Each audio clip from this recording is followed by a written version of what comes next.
हमारे प्रदेश अध्यक्ष माननीय स्वतंत्र देव सिंह जी हमारे बीच में, मैं माननीय स्वतंत्र देव सिंह जी का भी स्वागत करता हूँ।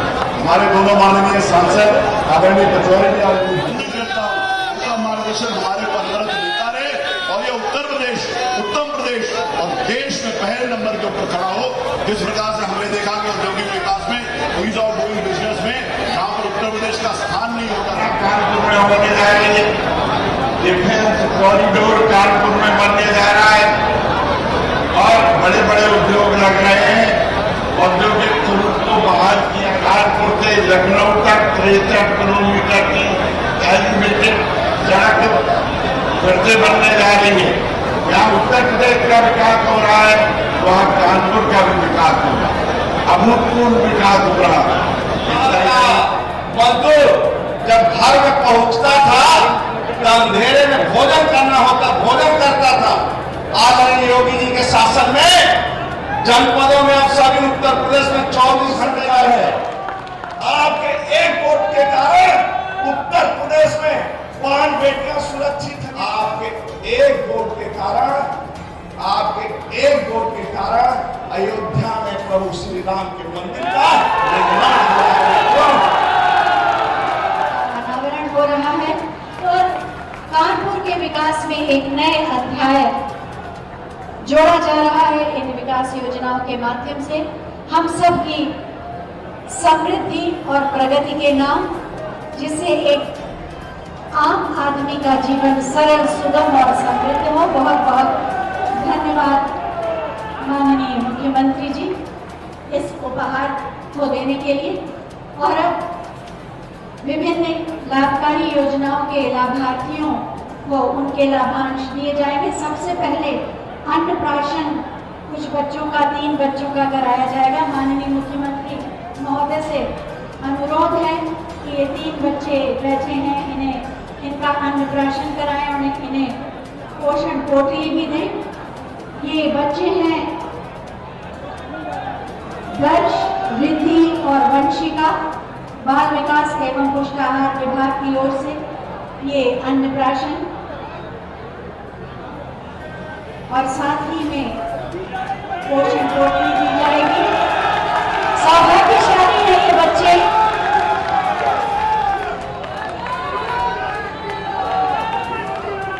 माननीय मुख्यमंत्री महोदय की ममता, प्यार और दुलार आशीर्वाद के साथ इन बच्चों को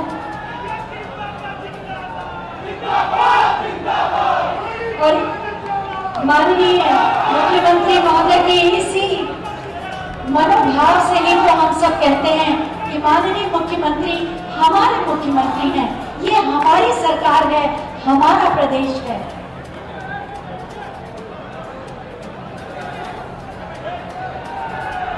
बच्चे भी कितने इत्मीनान के साथ माननीय मुख्यमंत्री महोदय की गोद में होते हैं। उन्हें एक सुरक्षा का भाव मिलता है। हर व्यक्ति के व्यक्तित्व में ऊर्जा होती है और ये बच्चे बहुत संवेदनशीलता के साथ महसूस करते हैं। माननीय मुख्यमंत्री महोदय की गोद में आकर ये शिशु अपने आप को बिल्कुल सुरक्षित महसूस करते हैं।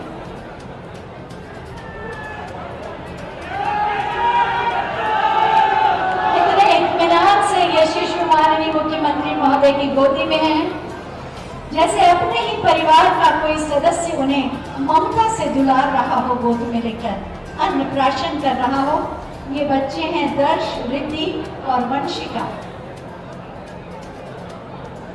परंपरागत ढंग से तिलक लगाकर, माला पहनाकर, खीर खिलाकर और पोषण पोटली देकर उसके उज्जवल भविष्य का आशीर्वाद।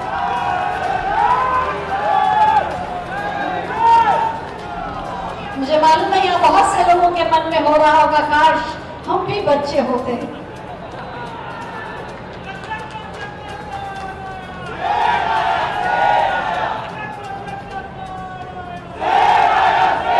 कितने शांत और प्रसन्न हैं ये बच्चे माननीय मुख्यमंत्री महोदय की गोद में आकर।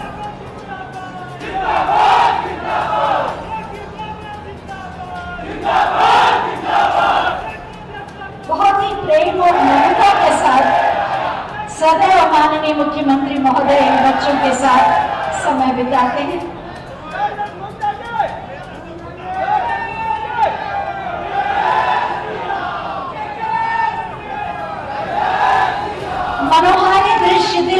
लेने वाला दृश्य। कितने प्यार से ये बच्चे देख रहे हैं, पूरी तरह से आश्वस्त हैं कि उनके अभिभावक ने ही उन्हें अपनी गोद में लिया हुआ है। झुंझुना खीर और ढेर सारा आशीर्वाद और ममता।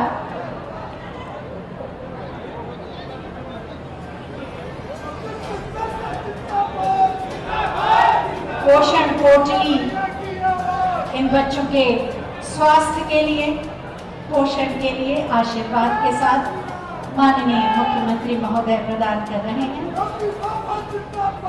बहुत बहुत धन्यवाद माननीय मुख्यमंत्री महोदय। मैं चाहूंगी एक बार जोरदार तालियां बजा दें। इतना दिल को छू लेने वाला पल अभी हमने देखा। और अब लाभार्थियों को मैं विभिन्न योजनाओं के आमंत्रित करूंगी, वो बारी बारी से मंच पर आएंगे और अपने लाभांश को ग्रहण करेंगे। सबसे पहले प्रधानमंत्री आवास योजना शहरी के लाभार्थी मंच पर आएंगे और माननीय मुख्यमंत्री महोदय उन्हें उनके घर की चाबी प्रतीकात्मक रूप से देंगे। श्री राघवेंद्र, श्रीमती गुड्डी सोनकर और श्रीमती निसार बानो।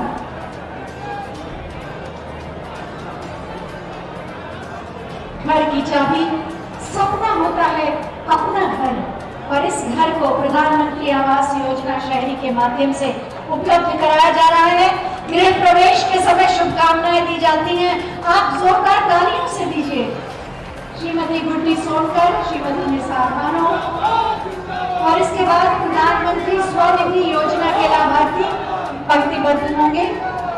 प्रधानमंत्री स्वनिधि योजना श्री सत्यनारायण जी, श्रीमती पन्नो जी, श्री अभिषेक कुमार सोनकर जी।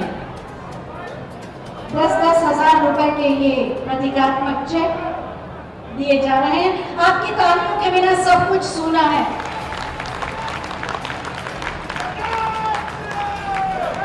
श्रीमती पन्नो और फिर श्री अभिषेक कुमार। खेती और किसानों के प्रति प्रतिबद्ध है ये सरकार। इसके बाद प्रधानमंत्री किसान सम्मान निधि के लाभार्थी मंच पर आएंगे। श्री हरपाल सिंह, श्री अर्जुन सिंह, श्री बचान, श्री गिरीश कुमार, श्री विनोद कुमार, इन्हें प्रमाण पत्र दिए जाएंगे। ये किसान जो हमारे अन्नदाता हैं और इन्हीं का सम्मान है प्रधानमंत्री किसान सम्मान निधि। प्रतीकात्मक रूप से 5 किसानों को सम्मानित कर रहे हैं। पारदर्शी क्रय, समर्थन मूल्य, किसानों की दुगनी आय और किसान सम्मान निधि के माध्यम से किसानों की सुख और समृद्धि के प्रति प्रतिबद्ध है ये सरकार। जोरदार तालियां हमारे अन्नदाताओं के लिए। और इसके बाद राष्ट्रीय ग्रामीण आजीविका मिशन के लाभार्थी आएंगे, जिन्हें CCL चेक प्रमाण पत्र और BC सखी डिवाइस दिया जाएगा। श्रीमती आरती सिंह, श्रीमती रेणु और श्रीमती उपासना सिंह। BC सखी डिवाइस भी दिया जाएगा। और उसके बाद प्रधानमंत्री आवास योजना ग्रामीण के लाभार्थी मंच पर आएंगे। श्रीमती सुनीता, रुखसाना और अनीता जी, इन्हें भी चाबी दी जाएगी। प्रधानमंत्री आवास योजना ग्रामीण के अंतर्गत हर स्त्री का सपना होता है उसका अपना घर हो, और उसके इसी सपने को साकार कर रही है ये योजना प्रधानमंत्री आवास योजना ग्रामीण। घर की चाबी आप सबकी तालियों के साथ। और इसके बाद श्रम विभाग द्वारा कन्या विवाह सहायता योजना और शिशु मातृत्व हित लाभ के लाभार्थी आएंगे। श्री संतलाल, श्री राम स्वरूप और श्री प्यारेलाल, इन्हें 55,000 रुपए की धनराशि का ये डमी चेक दिया जाएगा। आप सबकी तालियों की शुभकामनाएं और आशीर्वाद दूर तक इनके साथ रहेंगे और इन्हें सदैव आगे बढ़ने के लिए प्रेरित करेंगे। श्री संतलाल, श्री राम स्वरूप और श्री प्यारेलाल।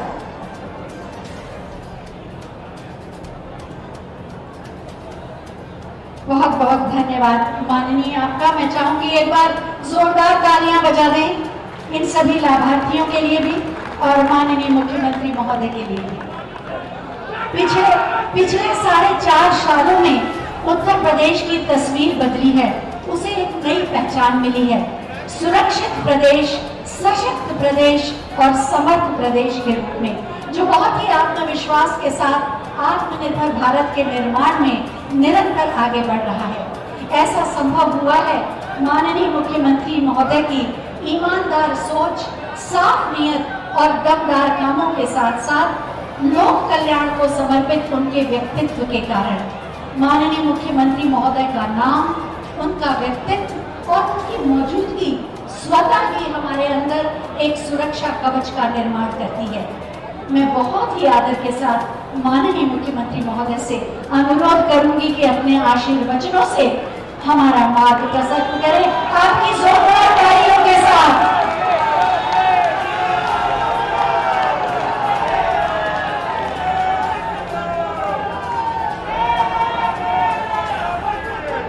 भारत माता की, भारत माता की, भारत माता की, वंदे वंदे वंदे।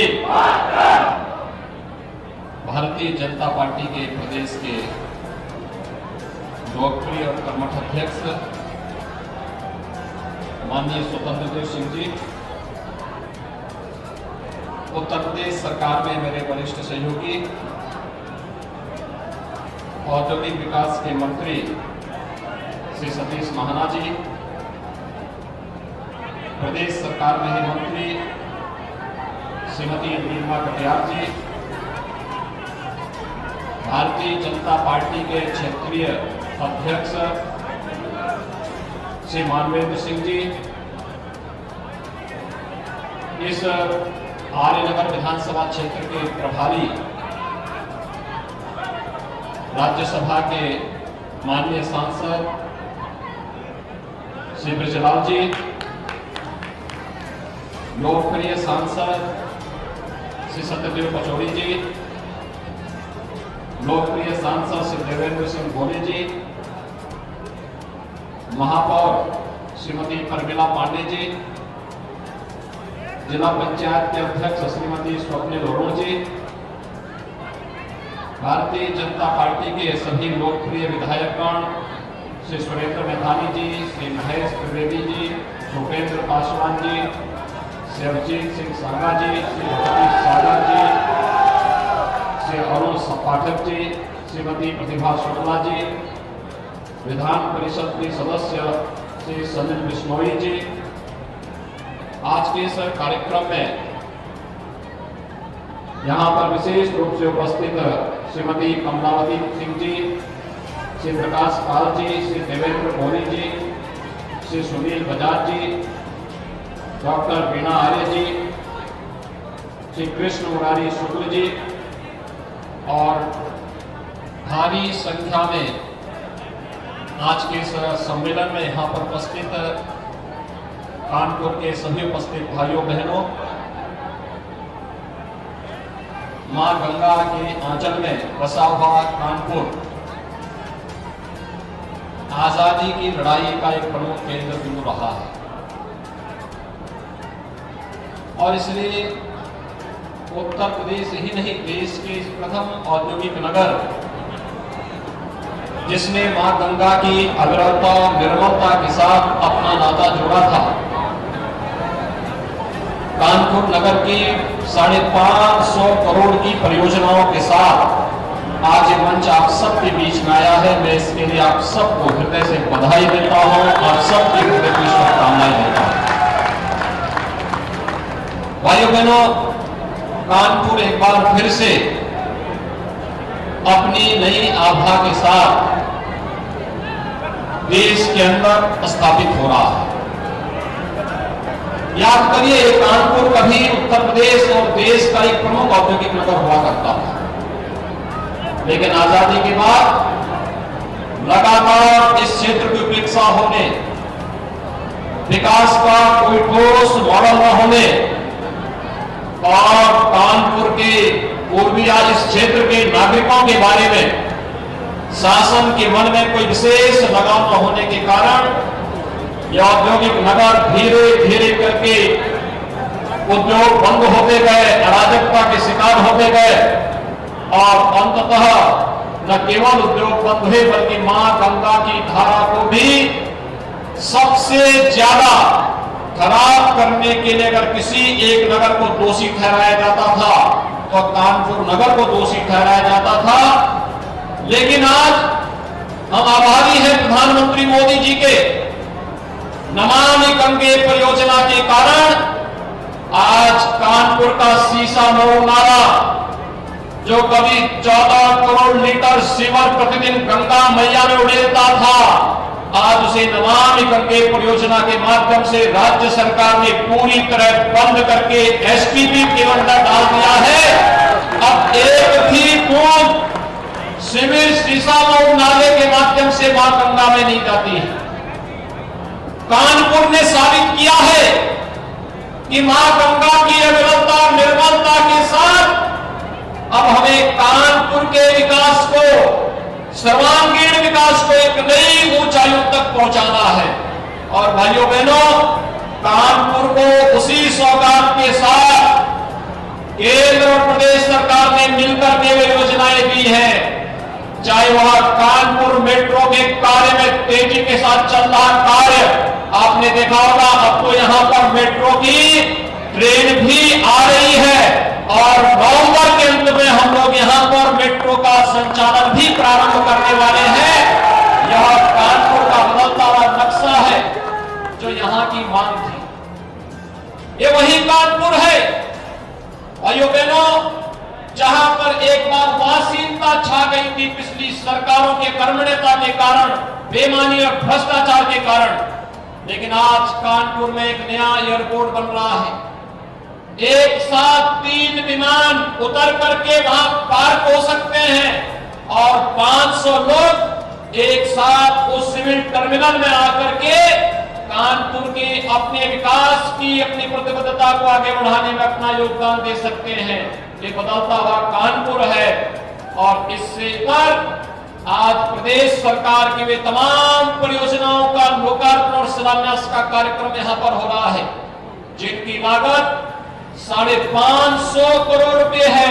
550 करोड़ की ये योजनाएं भाइयों बहनों, 550 करोड़ की ये परियोजनाएं हो, मेट्रो हो, डिफेंस कॉरिडोर हो या फिर एयरपोर्ट के निर्माण की कार्रवाई, ये तब संभव हो पाया है जब मंच पर बैठे हुए ये सभी जनप्रतिनिधि और प्रयास करते हैं अपना एक एक पल, एक एक क्षण विकास के लिए और जनता के प्रति अपनी जवाबदेही के लिए समर्पित करते हैं। तो विकास एक कानपुर में, कानपुर की किसी विधानसभा क्षेत्र में, कानपुर के किसी मोहल्ले में, कानपुर के किसी वार्ड में, तब विकास की प्रक्रिया तेजी के साथ आगे बढ़ती हुई दिखाई देती है। और आज उस सब के प्रति मंच पर उपस्थित इन जनप्रतिनिधियों का अभिनंदन करने और कानपुर वासियों को बधाई देने के लिए मैं और प्रदेश अध्यक्ष स्वयं आपके बीच में यहां पर उपस्थित हुए हैं। भाइयों बहनों, जब विकास की परियोजनाओं की हम चर्चा कर रहे थे, मैं देख रहा था इन परियोजनाओं में सड़क के भी हैं, बिजली के भी हैं, पानी के भी हैं, स्वास्थ्य के भी हैं, स्किल डेवलपमेंट के भी हैं, अलग अलग क्षेत्र से जुड़ी हुई परियोजनाएं हैं। और मंच पर जब मैं आया तो मुझे सौभाग्य मिला यहां पर इन मासूम बच्चों के अन्नप्राशन को संपन्न करने का। आप देख रहे होंगे कि बच्चे कितने निडर होकर के वे यहां पर मेरे सामने हंस रहे थे। आप मालूम कर सकते हैं उत्तर प्रदेश के अंदर, नए उत्तर प्रदेश की वो तस्वीर वे बच्चे व्यक्त कर रहे थे जिनमें उनको पैदा होने का सौभाग्य प्राप्त हुआ है। और उत्तर प्रदेश का हर बच्चा इस बात पर गौरव की अनुभूति कर सकता है कि वो देश के अंदर जहां कहीं भी जाएगा आज गर्व के साथ कह सकता है कि मैं उत्तर प्रदेश का वासी हूं और मेरा जन्म उस समय हुआ था जब उत्तर प्रदेश के अंदर भारतीय जनता पार्टी की सरकार आ गई थी। भाइयों बहनों, उत्तर प्रदेश के सामने पहचान गए संकट खड़ा किया किसने? उन लोगों ने जिन लोगों ने पेशेवर अपराधी और माफियाओं के सामने गिरवी रख दी थी प्रदेश की स्थिति को, प्रदेश के विकास को, और देखते ही देखते देश का सबसे समृद्ध प्रदेश, सबसे विकृत प्रदेश के रूप में सामने आ गया था। देखते देखते यह उत्तर प्रदेश, जिस उत्तर प्रदेश में प्रभु राम ने कभी जन्म लिया था, जिस उत्तर प्रदेश में कभी भगवान श्री कृष्ण ने जन्म लिया था, जिस उत्तर प्रदेश को बाबा विश्वनाथ के पावन धाम को स्थापित करने का सौभाग्य प्राप्त हुआ था, और जिस उत्तर प्रदेश में मां गंगा, गंगोत्री से लेकर के गंगा सागर तक की सबसे अधिक दूरी तय करती है, उस उत्तर प्रदेश के अंदर गौरव की अनुभूति करने की बजाय एक समय उत्तर प्रदेश के नौजवानों के सामने पहचान का संकट खड़ा हुआ था। ये कौन लोग हैं? भाइयों बहनों, ये वही लोग हैं जिन्होंने उत्तर प्रदेश की राजनीति का अपराधीकरण किया था, और अपराधियों का राजनीतिकरण करके उन्हें सत्ता अधिष्ठान में काबिज होने का, विकास पर जबरन कब्जा, विकास की परियोजनाओं पर जबरदस्ती डकैती डालने की छूट दी थी। ये वही लोग हैं जो आज घड़ियाली आंसू बहाने के बहाने आपके पास आने का प्रयास करेंगे। आज मैं देख रहा था, मेरा कार्यक्रम पहले से कानपुर में है, और मुझे देखकर के आश्चर्य हो रहा था। 2 दिन पहले गोरखपुर में एक दुखद घटना घटित हुई, और भाइयों बहनों, मैंने उसी दिन गोरखपुर पुलिस को कहा था कि इसमें तत्काल मुकदमा दर्ज होना चाहिए, और दोषी कोई भी हो बख्शा नहीं जाएगा। अपराधी होता है। और भाइयों बहनों, और मैंने कल ही सुबह यहां के जिला प्रशासन को भी कहा था कि पीड़ित परिवार से मैं मिलना चाहूंगा, क्योंकि एक दुखद घटना घटित हुई है, उसकी पीड़ा के साथ जुड़ना हमारा दायित्व है, और इसके लिए जो भी दोषी होगा कोई बख्शा नहीं जाएगा, और सबकी जवाबदेही भी तय करेंगे।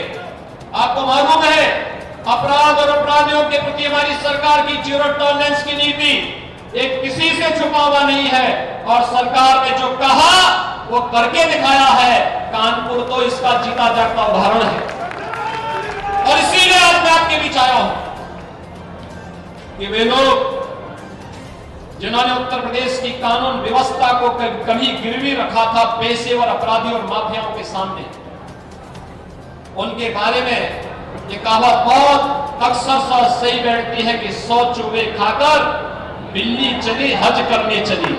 और भाइयों बहनों, इन लोगों की स्थिति आज वही है।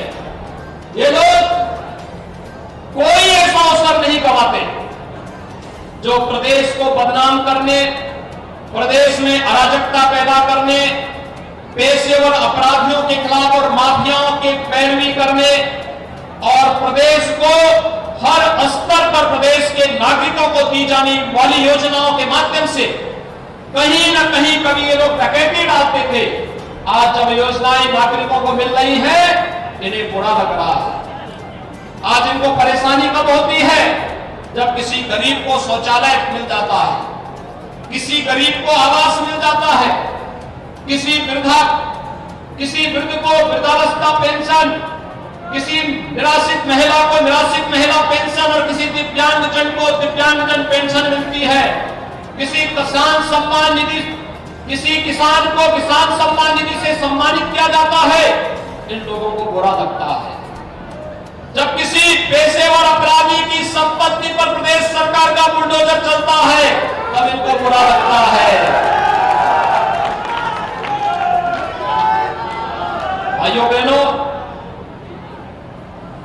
इनकी सहानुभूति प्रदेश की जनता के साथ नहीं है, न पहले थी, न उनकी सहानुभूति याद है, और न आगे आने वाली है।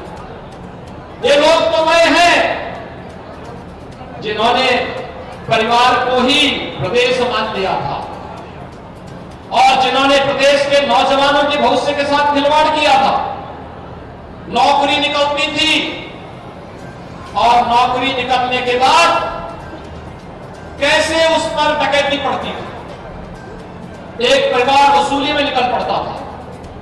आज मैं कह सकता हूं, जब हमारी सरकार 4.5 वर्ष का अपना कार्यकाल पूरा की है, भाइयों बहनों, प्रदेश के अंदर 4.5 लाख नौजवानों को हम लोगों ने सरकारी नौकरी दी है। यह सरकारी नौकरी कोई इसमें उंगली नहीं उठा सकता। बिना भेदभाव के किसी की जाति, किसी का मत, किसी का मजहब, किसी का क्षेत्र, किसी की भाषा नहीं देखी गई। प्रदेश का जो नौजवान योग्य होगा वह उस परीक्षा को पास करेगा। प्रदेश सरकार उसको सम्मान के साथ प्रदेश में सेवा का अवसर प्रदान करेगी और वह प्रदेश के विकास में अपना योगदान देगा। 4.5 लाख नौजवान, इस 4.5 लाख नौजवानों को पहले भी नौकरी और रोजगार उपलब्ध हो सकता था, लेकिन नहीं दिया गया। मैं धन्यवाद दूंगा कि कैसे कानपुर के मेरे मंत्रिमंडल में 2 प्रमुख लोगों ने शुरुआती दौर में प्रदेश सरकार के साथ कदम से कदम मिलाकर के योजनाओं को आगे बढ़ाने का कार्य किया था।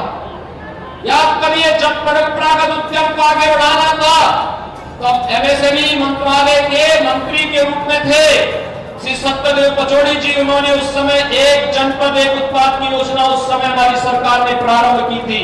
और भाइयों बहनों, एक जनपद एक उत्पाद के माध्यम से, विश्वकर्मा श्रम सम्मान के माध्यम से प्रदेश के अंदर 60 लाख लोगों को रोजगार और नौकरी के साथ जोड़ने का कार्य किया गया। और यही नहीं, दूसरे हैं प्रदेश के औद्योगिक विकास के मंत्री श्री सतीश महाना जी, जिन्होंने औद्योगिक विकास से जुड़े हुए निवेश की प्रक्रिया को तेजी करने का कार्य किया। और आज आप देख रहे होंगे, जिस प्रदेश में कोई दूर दूर तक देखने के लिए नहीं आता था, और कानपुर से ज्यादा कौन इसको जानता है कि लगा हुआ उद्योग बंद होता था या बंद करवाया जाता था, लेकिन आज प्रदेश के अंदर नए निवेश के द्वार खुले हैं। 3 लाख करोड़ रुपए से अधिक का नया निवेश हुआ है। जब कोरोना कालखंड में दुनिया त्रस्त थी, तब उत्तर प्रदेश में 66,000 करोड़ रुपए के निवेश के प्रस्ताव जमीन पर उतारने की कार्रवाई हो रही थी।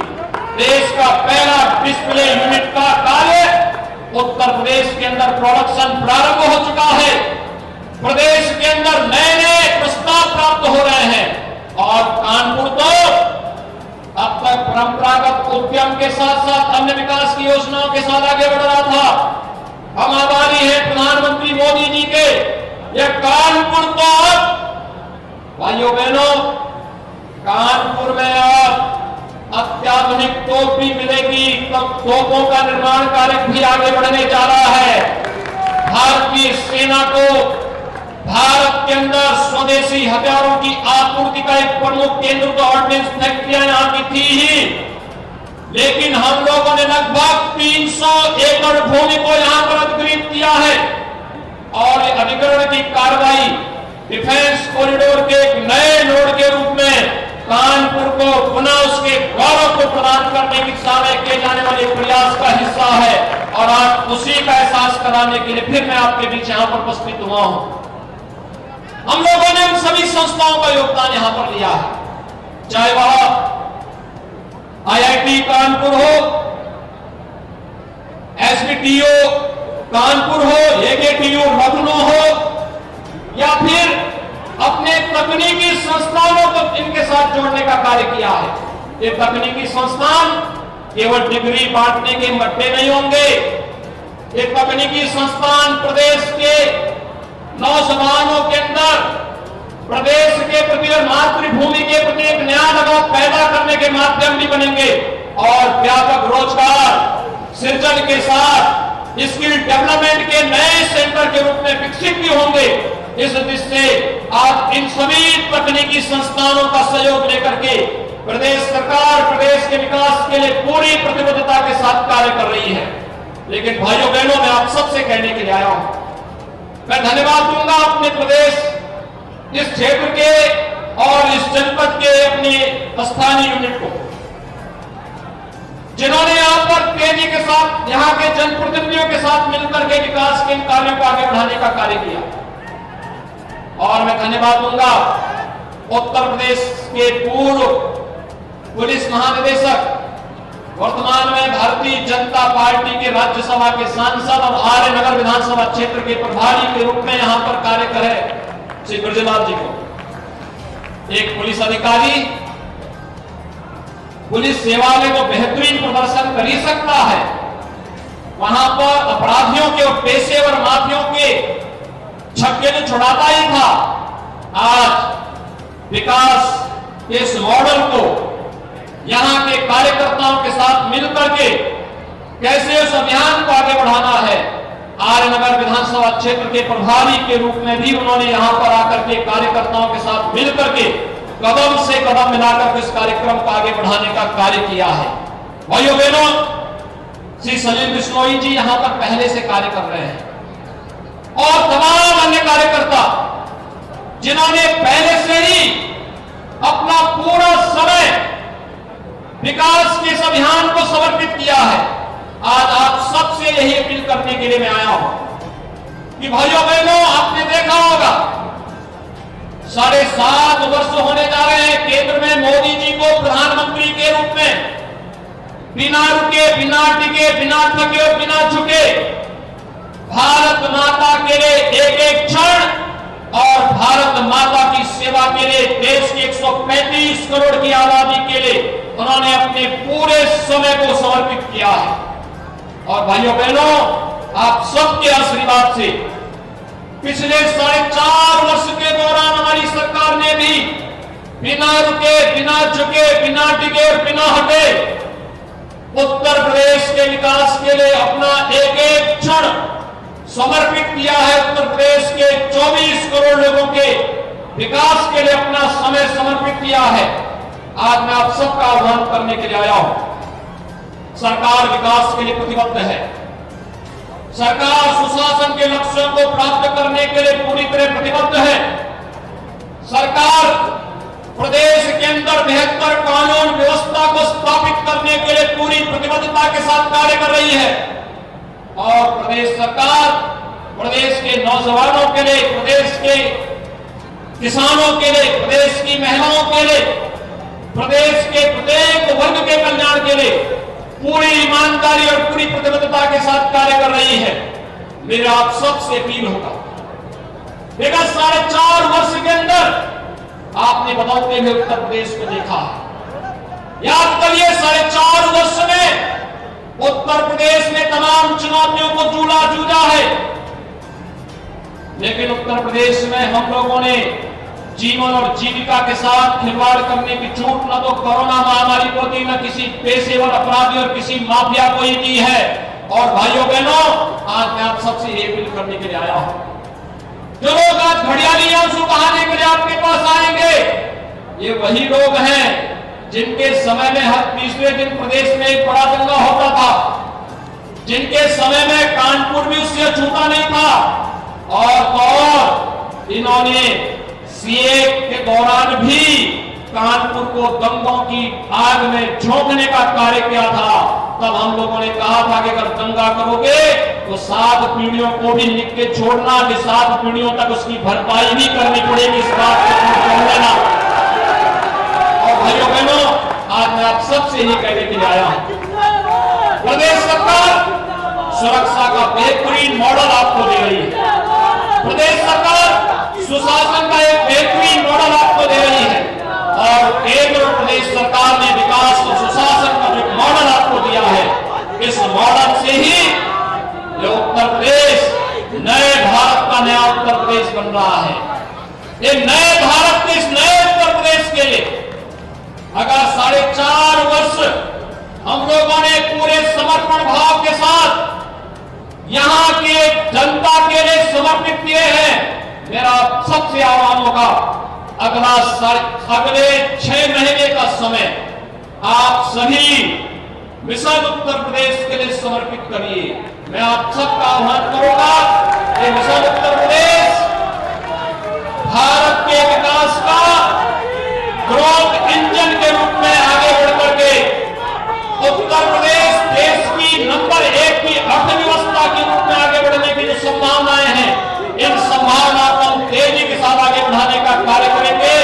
इस विश्वास के साथ आज यहां पर जितनी भी परियोजनाओं का लोकार्पण हुआ है, लगभग 550 करोड़ रुपए की परियोजनाओं का लोकार्पण और शिलान्यास को का जो कार्यक्रम आज यहाँ पर संपन्न हुआ है, मैं इसके लिए अपने मंचस्थ सभी जनप्रतिनिधियों को हृदय से इसके लिए धन्यवाद देता हूं, उनका अभिनंदन करता हूं और आप सभी कानपुर वासियों को इसके लिए बधाई देता हूं, अपनी शुभकामनाएं देता हूं। धन्यवाद। जय हिंद। जय जय श्री राम। जय जय श्री राम। बहुत बहुत धन्यवाद माननीय, आपके प्रेरणादायी उद्बोधन के लिए। जैसा कि आपने कहा, हम सब मिलकर मिशन उत्तर प्रदेश के लिए कार्य करेंगे, नए भारत का नया उत्तर प्रदेश गढ़ेंगे।